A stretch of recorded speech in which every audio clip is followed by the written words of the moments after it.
did the Condors Cup. Okay. But now, one of his guys, partners on the boat, called him this morning, wants him to come out next Saturday and do some racing with some guy. I don't know. I didn't hear it all. All right. He's gonna go, but not someday. Yeah.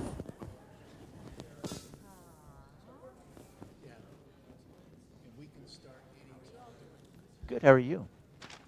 Good. Yeah, I'll say.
Good morning. Pleasure to have you here in the sanctuary, and we'd like to welcome everyone who's joining us online. And I'd like to confirm that we are all one in spirit. I'd like to encourage everyone to stand, introduce yourself, get to know each other, hug, fist bump, whatever you'd like. I'll hug you.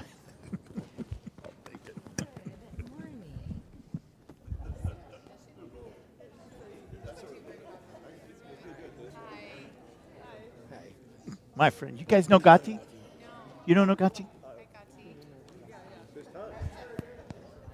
Nice to meet you. Hug for you.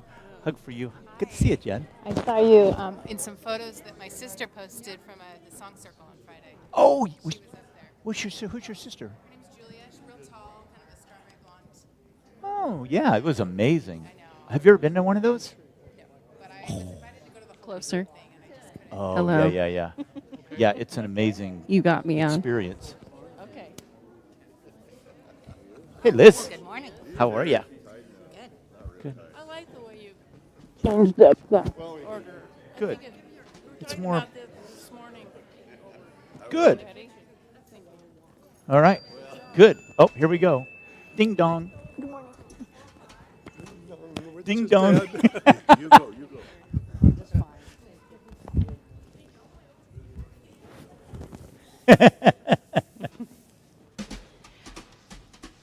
Okay, I'm going to have you guys stay standing because we're going to do a community sing-along song. New one for the month. New one for the month.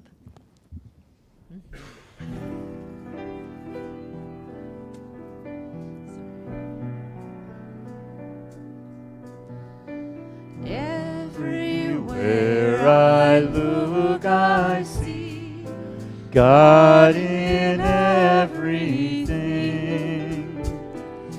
Deep inside and all around me, God in everything. I can feel it in my beating heart. God in everything. It's in every breath of life I take. God in everything.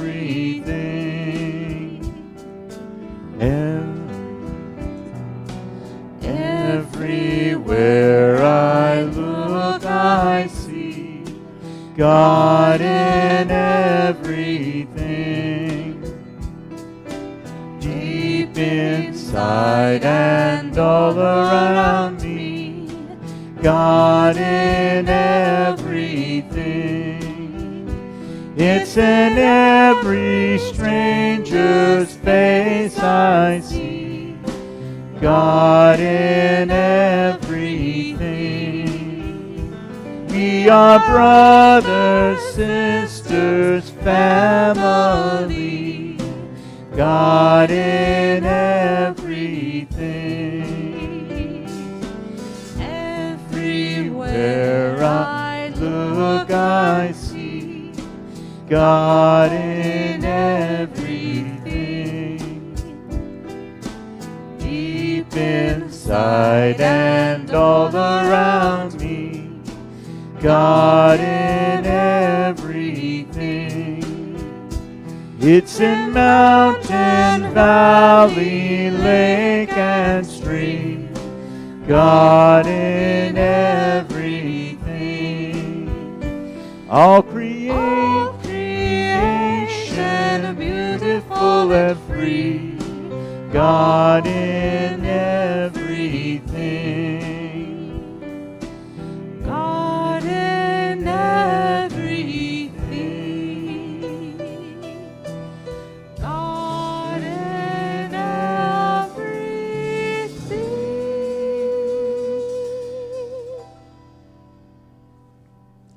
Beautiful. You guys all sound great. Okay, we would like to thank our musical team. We have Chris and Beth Rainey with us today. And I'd like to thank our media team, Wayne and Byron. And I'd like to thank all of our volunteers who have helped us out over the past month or so. It's been quite a bit.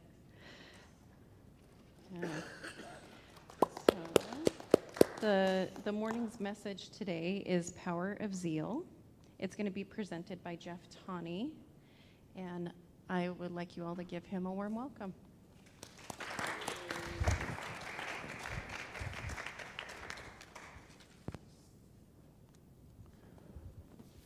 All right, let's take a moment and go into meditation. I invite you all to feel yourself supported by your chair, your back rested against the back of the chair, feet grounded. While we're not on bare ground, we can just imagine that our feet and the energy of our feet going through this foundation.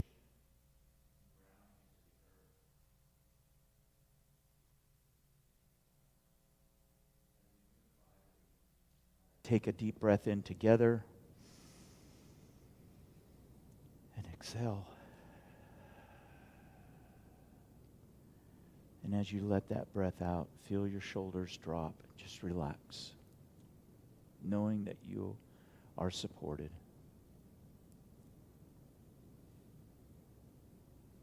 Take another deep breath together and exhale.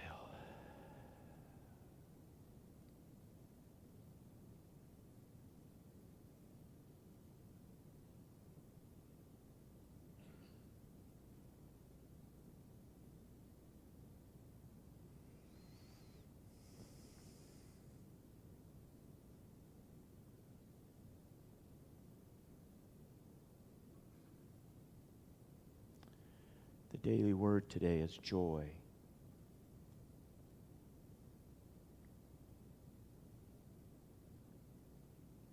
And I'm not sure how you see joy or visualize joy, but for me, I see it as a fountain, a spring, bubbling out of the earth from source, bubbling in and through. And as the waters collect in the small places, there's a bubbling over.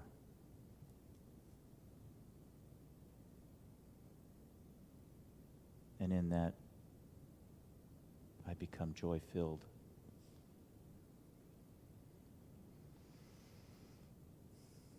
And those around me are splashed and touched by the waters of joy, surprised, refreshed. It's a constant source that I know is always there.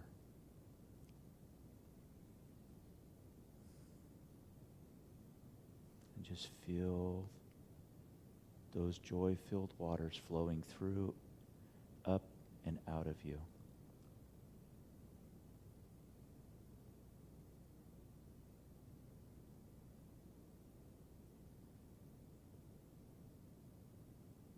May everyone that we come in contact today with be splashed with kindness, compassion,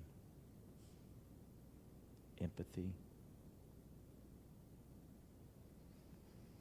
comfort.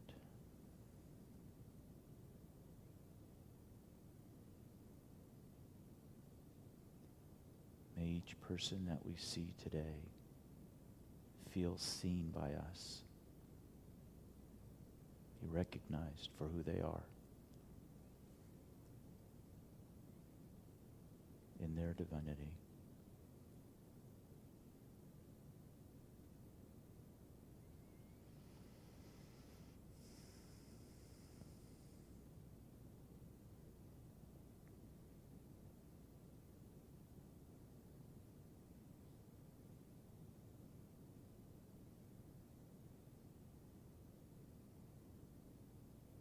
We are grateful to God for this place.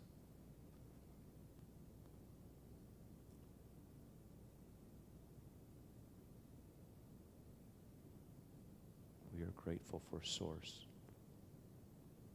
and Spirit.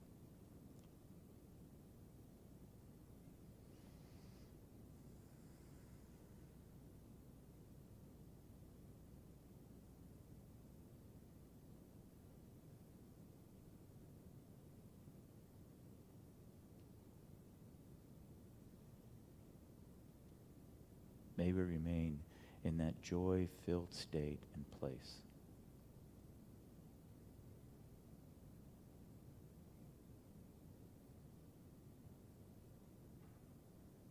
And in affirming this together, we say, and so it is.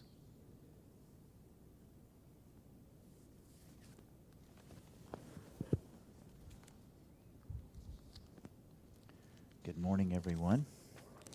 How are we doing? How's our weeks been?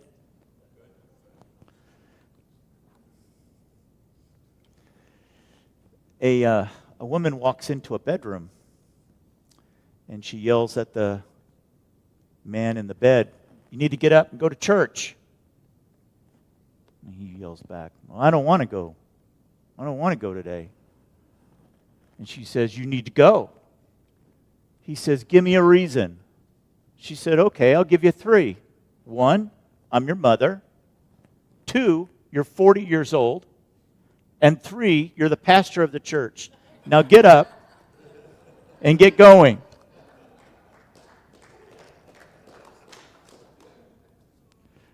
You might say that that individual lacked zeal. The power of zeal. Wow. I don't think it's any coincidence that October leading up to elections is the month of zeal. It's one thing nobody's lacking during these times, are there? And as we get closer and closer to that date, people become more zealous. The word zeal originated in Greek. It means ardor, eager, rivalry, or fervor. This Greek term was adopted into Latin as zealous, maintaining a similar meaning related to intense enthusiasm or devotion. From there, it entered Old French as zèle, and eventually made its way into Middle English as zeal, sometime in the late 14th century. In the 12 powers, zeal is represented by which disciple? Simon the Zealot, right? He represents, and we'll talk more about Simon next week. The holy woman represented in zeal is Ruth, the daughter-in-law of Naomi and the wife of Boaz. That's another very beautiful story. And the part of your body that represents zeal is the back of your head. And I say all this just to kind of acquaint you with what zeal has to do within us, right? And as it's in us, it comes out of us. Charles Fillmore had an affirmation in zeal where he says, "I celebrate life. I am joyful every day, knowing that God lives through me always and in all ways." Zeal in the unity movement was also described. Another thing that Charles Fillmore said was that Jesus Christ is now here, raising me up to his consciousness of divine zeal. And I enthusiastically express that inner spiritual urge. Now, I'm going to be talking about that more next week in my talk. But in this week, I just wanted to put things into perspective of what it means, what zeal is. I will also say that in more recent unity publications, zeal is replaced with enthusiasm.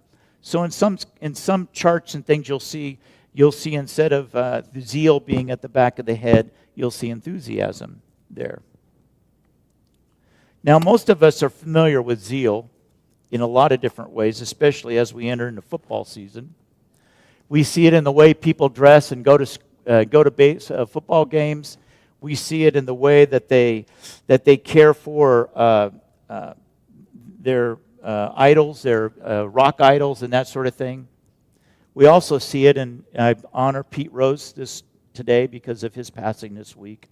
Regardless of what he did in his later life, in his early life, you cannot dismiss that that he played the game of baseball with zeal.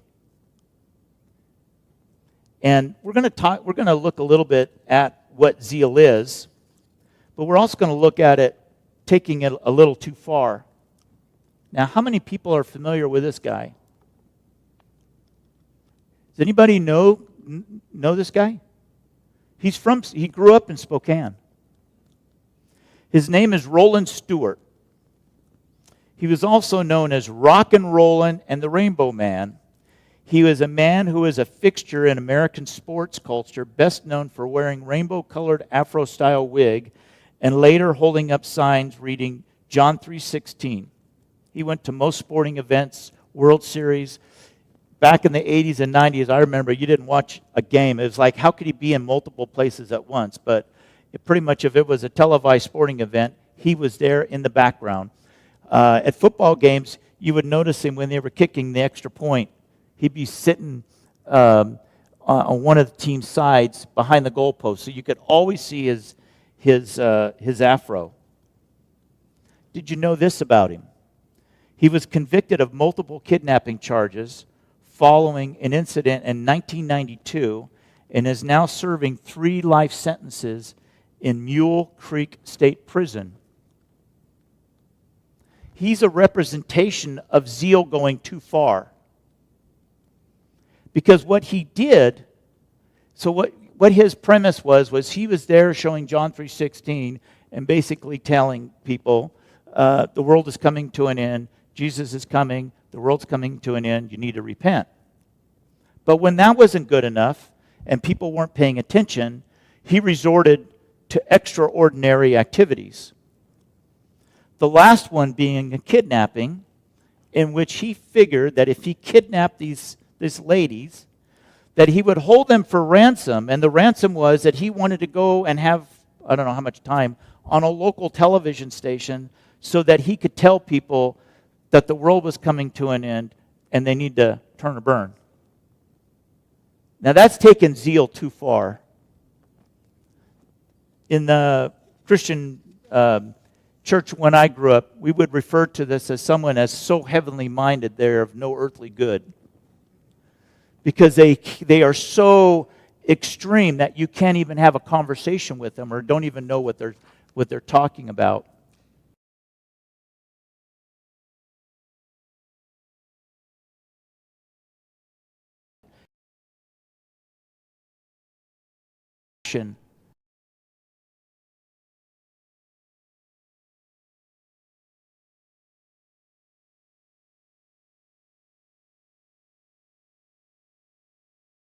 Sometime that meter fires up when we are enthusiastic about another person's situation. Or we can choose to, or we lose our zeal when circumstances become transparent to us. The meter going the other way, where people become irrelevant because we are so into what it is that we're excited about that we completely miss people they're being overlooked.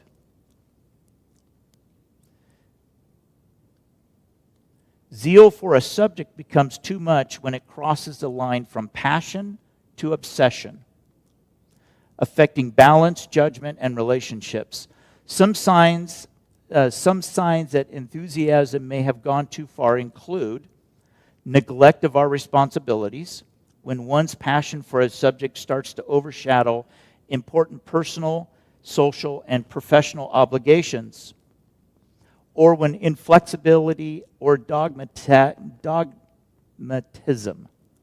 being so consumed by a subject that you're unwilling to consider other viewpoints or engage in meaningful dialogue, leading to rigid thinking, or alienation of others, when your intense focus on a subject becomes too much that you push away friends, family, and colleagues, making relationships strained.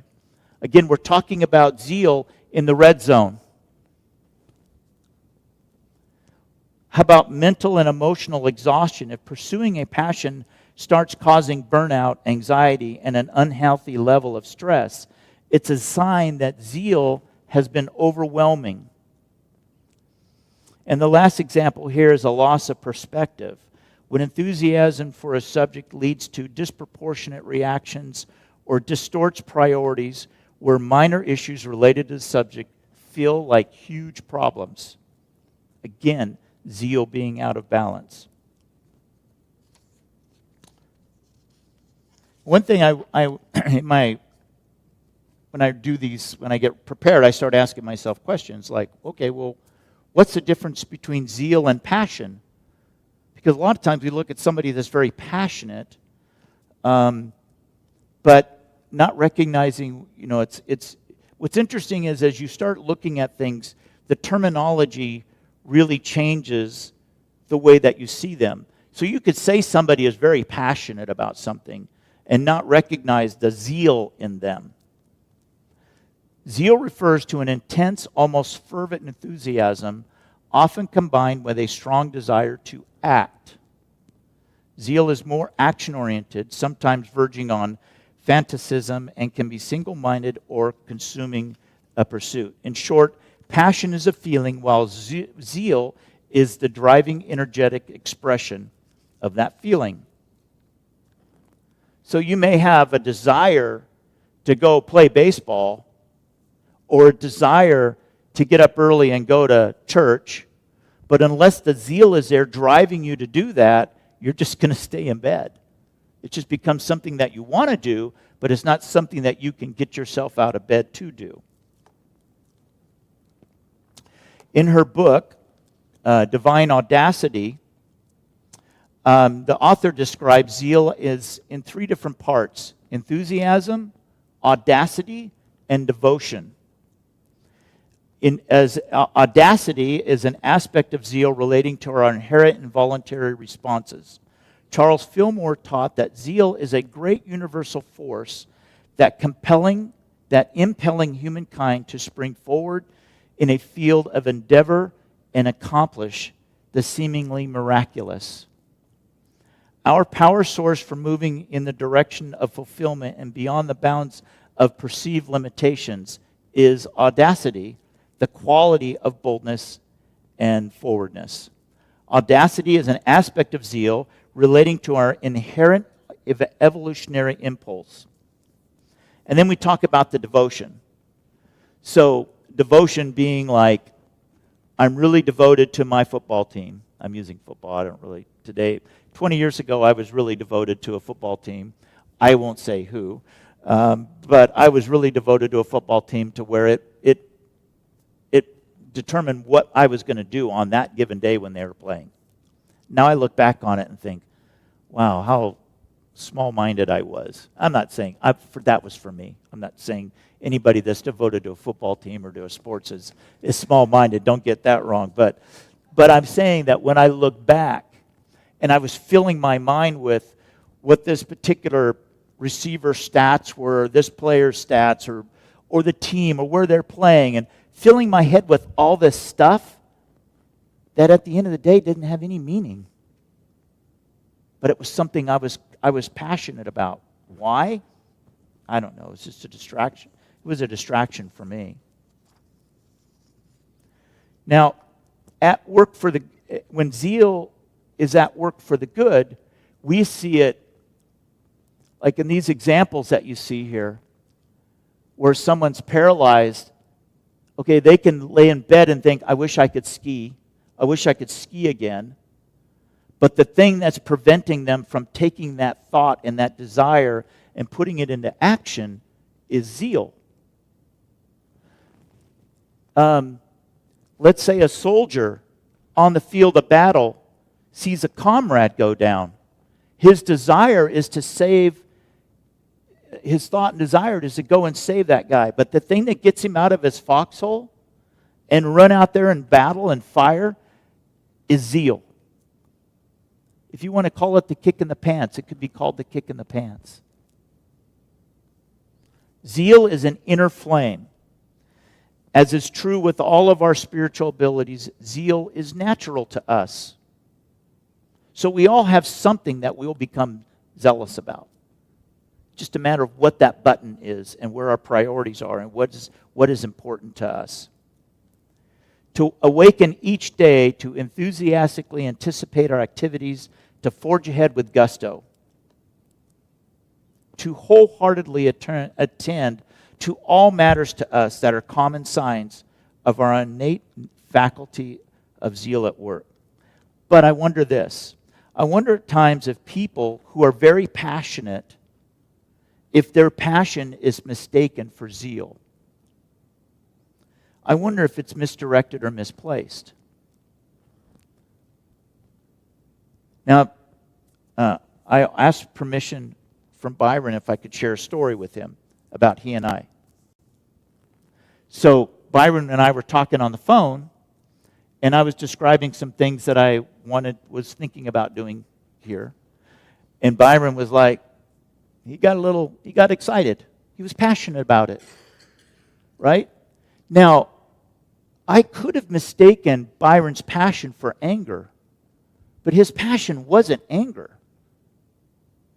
His passion was a zeal for what is happening and what he's responsible for. It wasn't anger. But someone might look at that situation and go, wow, he really got angry over that situation. No, he wasn't angry. He was very passionate. And I admire Byron because a couple of days after that, he called me and apologized and said, I'm really sorry. I feel like I misspoke. And I said, no, you didn't. I told him, no, I didn't take it as you were angry. You're just passionate about that. Don't we want people that are passionate about things in their lives? We want people that have a desire to go sailing, right? To get out there and compete. That's every day, right? Yep. Why not? We need that in our life. We are created with that innate nature in us.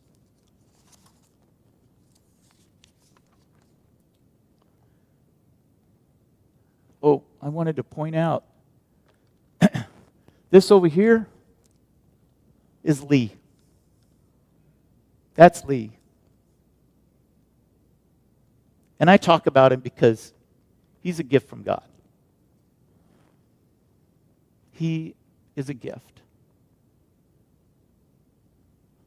He rides his bike to work because he doesn't have a car. He doesn't have a license right now. We're working on that. But one day, that picture I took was one day he was coming to work. And he rode through an area of town where he lives, is directly across over in Brown's Addition. And he comes through a part of town. If you know anything about downtown, it's full of a lot of homeless people, right? And he rides through downtown. I don't know if you can see, he's got a $10 bill in his hand.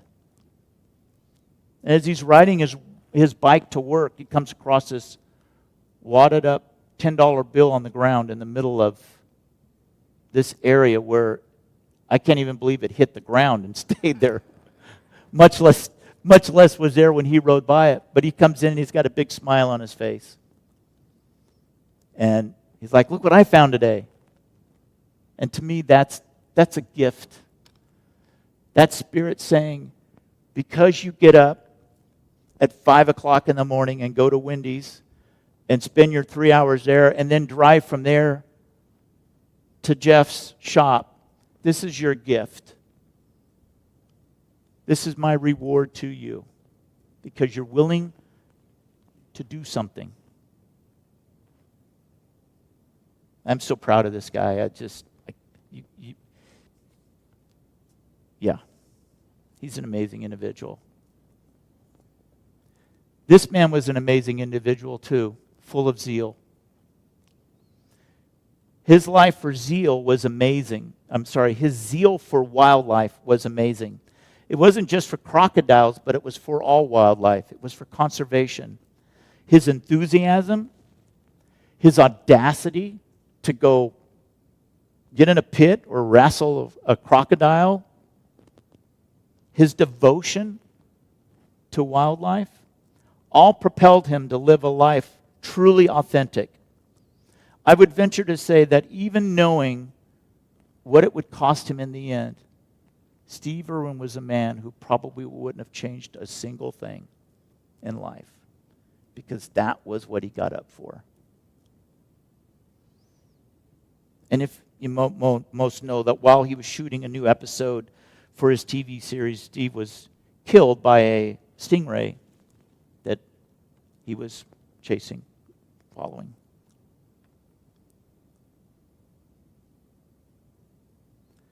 Zeal will give us the courage to start a business. Zeal will provide us the force to go back to school, to pursue a lifelong passion. Zeal will enable us to perform physical challenges that our mind could not comprehend.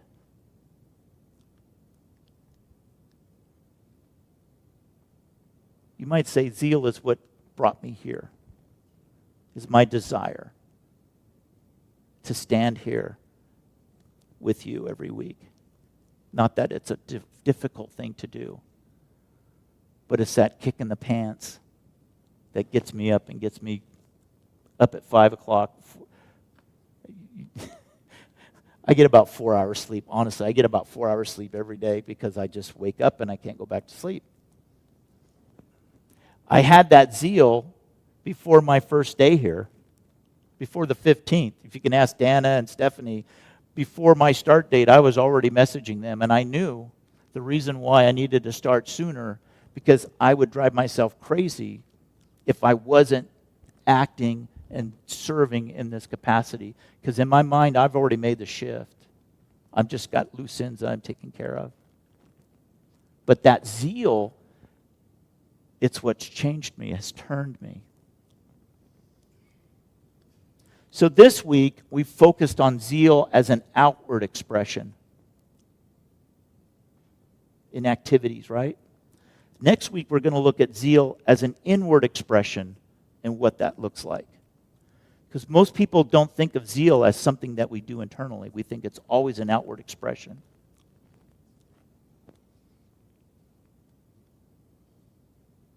So, that's our first week of zeal. My friends, stay curious and be the blessing.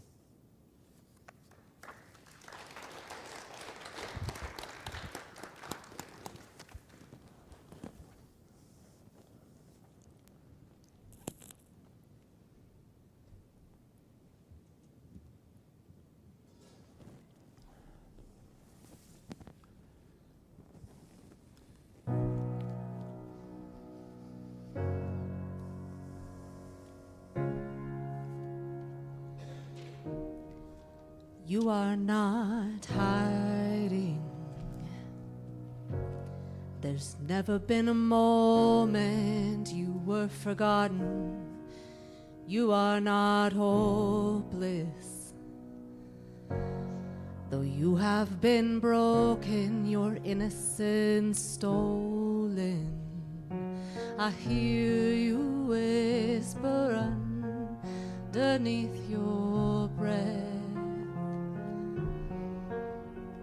I hear your SOS, your SOS.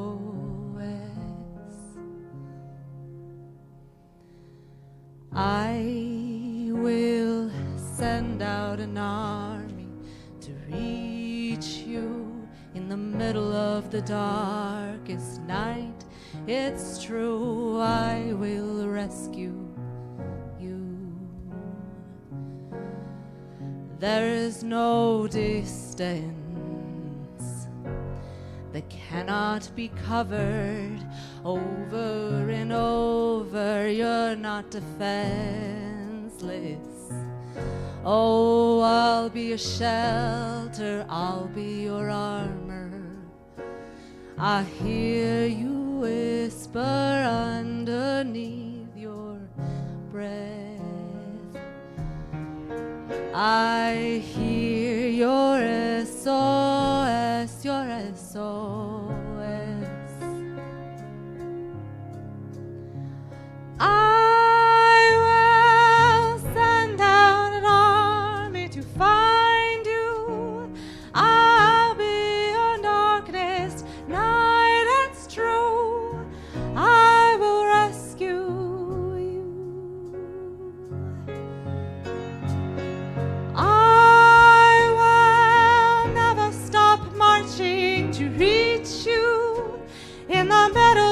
the hardest fight, it's true, I will rescue you.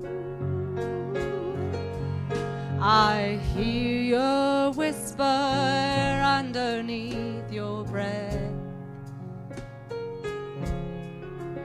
I hear you whisper you have nothing left. I will send out an army to find you in the middle of the darkest night. It's true, I will rescue you. I will never stop marching to reach you in the middle of the hardest fight. It's true, I will rescue you.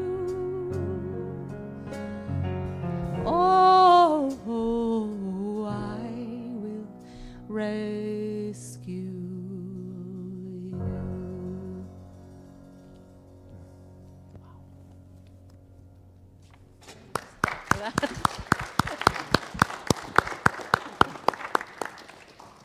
You are truly a diva, and this is the perfect visual of zeal. Oh, okay. You can do giving. You wanna- Giving, right? Yeah. Yeah. Okay. There is. Did you grab my papers? Yeah, you did. I did. All right. Yeah. Changing things up a little bit. I feel like I have felt for a while that our time of giving and our time of receiving is a sacred time. And if you'll just bear with me here, because this came to me this morning. We love divine inspiration. Our time, we always call this a time of giving, right? But it's really a time of receiving. In this time, we don't give to receive. We give because we have received. We give because we know there is joy in receiving. There is an exchange in humility and honor when one gives something of value to another. Last week, we took Michael out for his birthday. And we had a fight at first because Michael insists on treating us. And I love you for that. But his heart is that he wants... The point of this is not that Michael was giving so much as it was difficult for us to receive. That's the hard part. So I have to put my pride aside, I have to put my humility aside and say, okay. And I think that when we're looking at what we're doing here, we're here giving because of what we're given. But I don't want anybody to give because of any obligation, or you feel like, if I give, then I'll get. Don't do it. Put the money back in your pocket, rip up the check. That's not the attitude that we come to in this time. This is an exchange of energy. Because I'm grateful, I'm willing to give. That's what this is about. And when you are there, then I invite you to participate. That's what we want to build here. Is that because we are overflowing in abundance of what we are receiving in gratitude, that the natural response is just to give. So this time of tithing, I have so much more. I could have another message altogether on giving from this morning, but what I just want to invite us to do is to enter into a right time of this. And that's why I moved the tithing to be after our messages, because it feels more reverent. And it's more, while we're in this energy of exchange, it's the right thing to do. So anyways, I'll invite the ushers, and we'll do our blessing. Actually, pardon me? After, okay, I'm confused right now, but I know that. But let's invite the ushers to come up and do our time of giving. Did you want us up there first? Did you want us up there first? No, you just go ahead. Yeah, sorry.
All right, please join me in blessing these gifts as we affirm together our love offering statement. Divine love in, through, and as me blesses and multiplies all that I am, all that I have, all that I give, and all that I receive. Okay. I also like to remind everybody that we do have our prayer box if you need to put in a prayer request, and we do pray over those.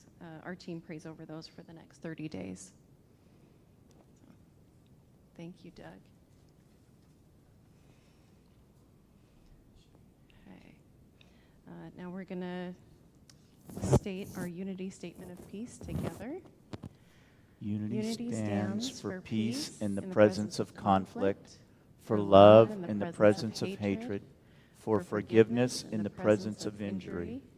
Unity honors the many names for God, the many paths to God, the many ways to worship God, for there is one power and presence of God, and that God loves each one of us equally.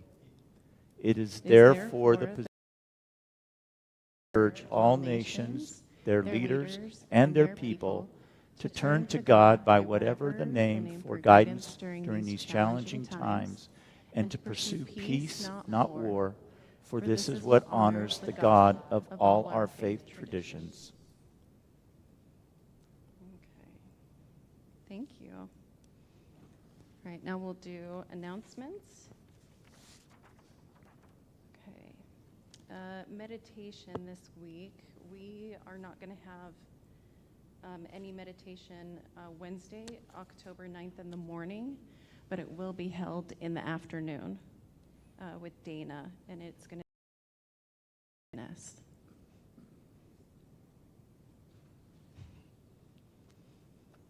Okay. We have a new meditation coming up October 16th. This is a chakras class at 6 p.m., and we're going to be learning about all of the chakras. It's going to be a 6-week course, so we'll start with the root chakra on the 16th. Okay. Intro to Unity is the 4th Sunday of the month for anyone who is north. AED training is today after church at 1 for anybody who wants to do AED training or CPR, that will be here. Kwai Gong is after services as well with MERT.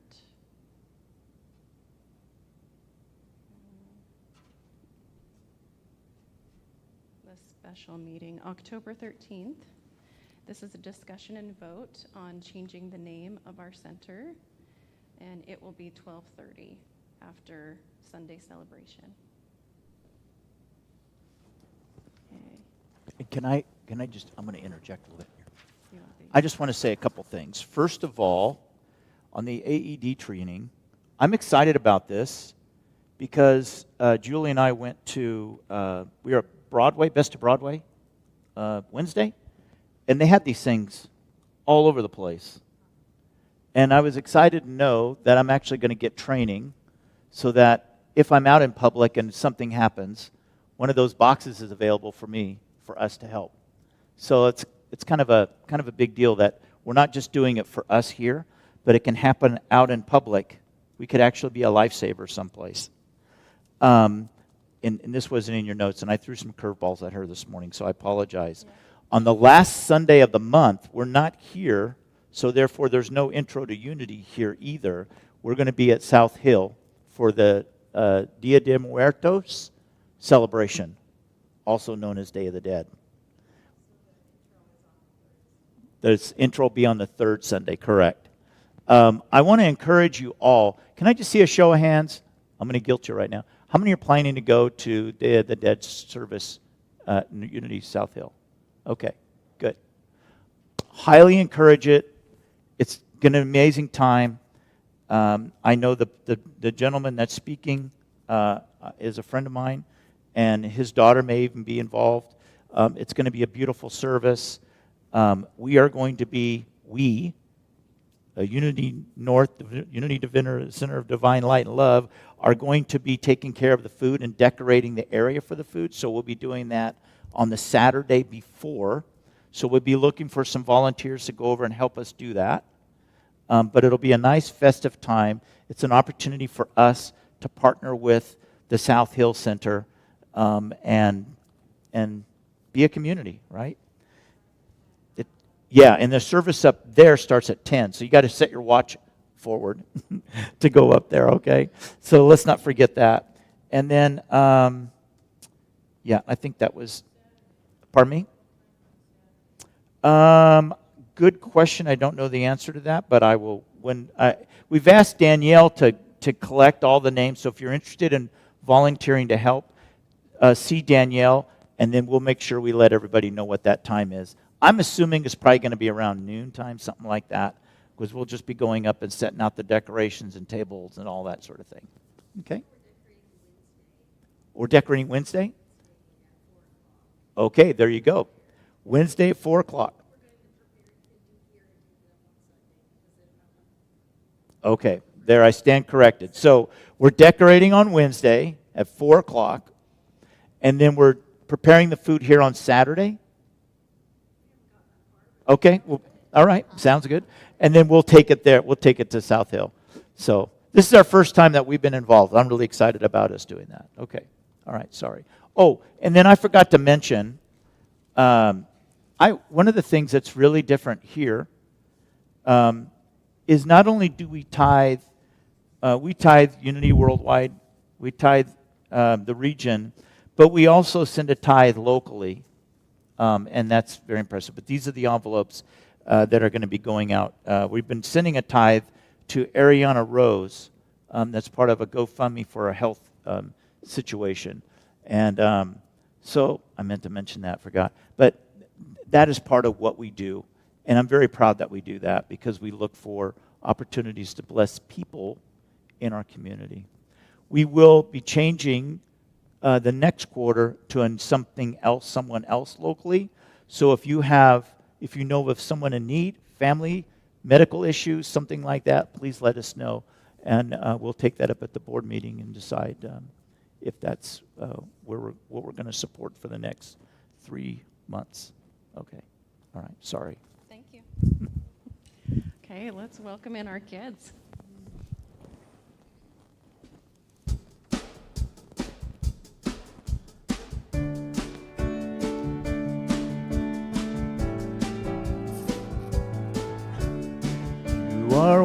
walking in the light of God. Walking in the light, in the light, in the light.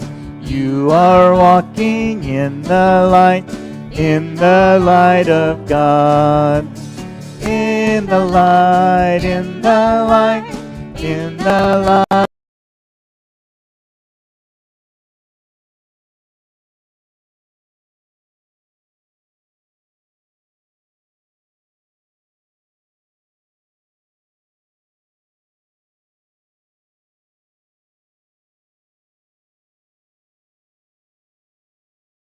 In the light of God. Good morning. Is this working? Can you hear me? There we go. Yeah. Good morning, everybody. So I'm Kendra. I'm the Sunday school teacher, and I had help today from Julie. Thank you. Because we had a lot of kids today. It was really nice. So we've been continuing our unit that we've been doing on learning about different spiritual beliefs of different countries and cultures. So some of the older kids were doing mandalas today with the jewel art. Is that what it's called? Diamond. Thank you. Diamond art. And then we were also talking a little bit about the Day of the Dead celebration that's coming up at Unity South that we're going to be joining in with. So our kids did that last year, the ones that were here last year. So we just talked, we kind of refreshed their memories on what it's about and what to start bringing in.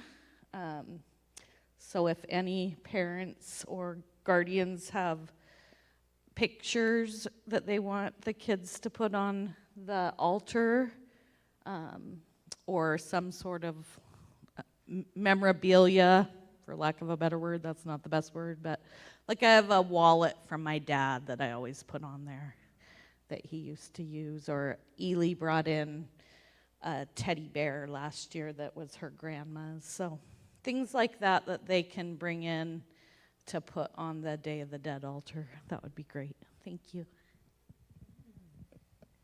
Thank you.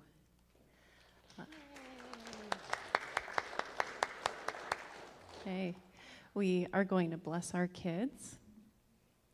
God loves you and accepts you just the way you are. And I love you and accept you just the way you are.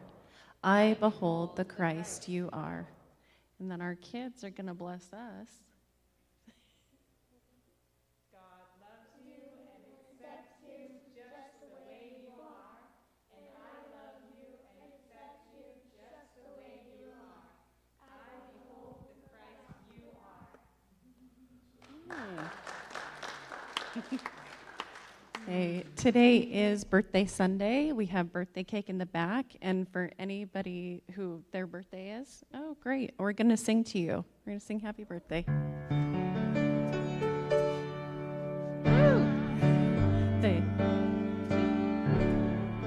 Happy birthday to you. Happy birthday, dear everyone. Happy birthday to you. All right.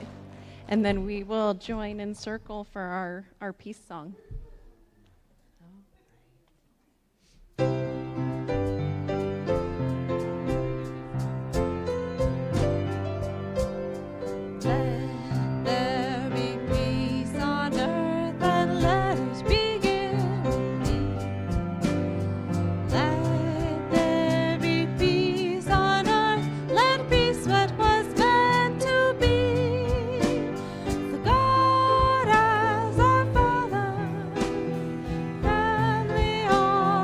We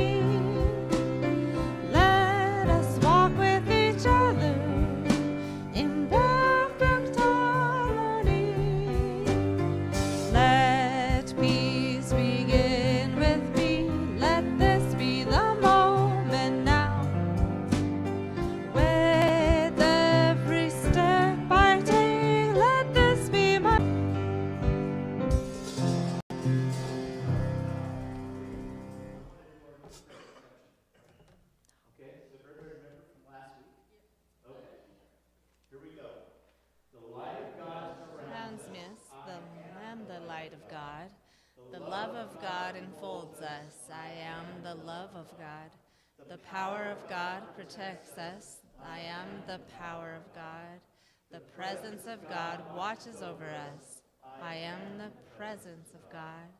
Wherever we are, God is, and all is well. That's the truth. Thank you so much. Last song. Sorry about the birthday. No, that's all right. Is that, are you doing one more? One more. Yeah, Yep. so it's Gorgeous.